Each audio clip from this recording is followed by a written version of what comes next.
வணக்கம். இன்று தந்தையர் தினம். ஒரு தம்பதியருக்கு முதல் குழந்தை பிறக்கும் போது தாய் தந்தை என்ற உறவுகளும் சேர்ந்தே பிறக்கின்றது. குழந்தையின் சுட்டு விரல் பிடித்து நடக்க கற்றுக் கொடுக்கும் காலத்திலிருந்து திருமணம் முடித்து கரை சேர்க்கும் காலம் வரை தந்தையரின் அன்பை விவரிக்க இயலாது. செருப்பு தைக்கும் தொழிலாளியாக இருந்தாலும் சரி, செருப்புகளை விற்பனை செய்யும் தொழில் அதிபராக இருந்தாலும் சரி, ஒவ்வொருவருக்கும் தன் பெண் பிள்ளைகள் இளவரசிகள் தான். தந்தையின் அதீத அன்பை பெற்ற பெண் பிள்ளைகளுக்கு கண்டிப்பான தன் தாயை பார்த்தால் வேற்று கிரகவாசியாகத்தான் தெரியும். என்ன செய்வது? ஏனோ கண்டிப்பான தந்தையை பிள்ளைகளுக்கு பிடிப்பதே இல்லை. கண்டிப்பு என்பது நம் மனதை குணப்படுத்தும் கசப்பான மருந்து என்பதை சில பிள்ளைகள் தன் பெற்றோரானால் தான் உணர்கின்றனர்.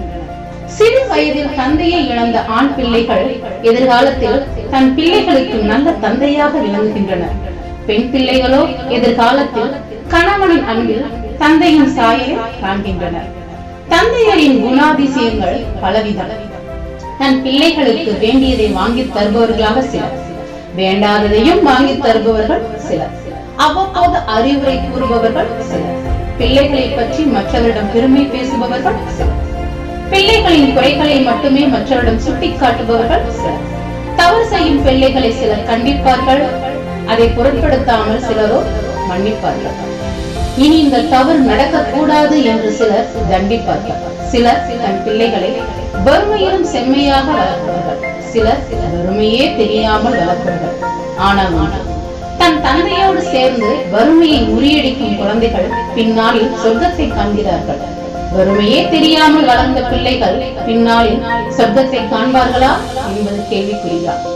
எது எப்படியோ தந்தையர்களின் மனதில் நினைப்பது பிள்ளைகளில் மகிழ்ச்சியான முகம் காண வேண்டும் என்பதை தவிர வேறொன்றும் இல்லை.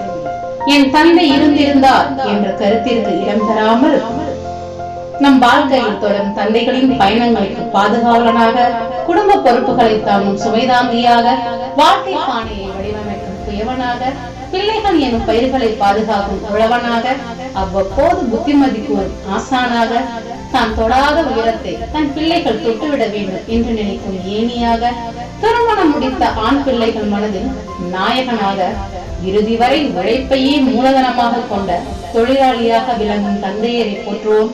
இறுதி மூச்சு உள்ளவரை தந்தையை பேணி பாதுகாப்போம். மீண்டும் தந்தையர் தின வாழ்த்துக்களை கூறி விடைபெறுவது உங்கள்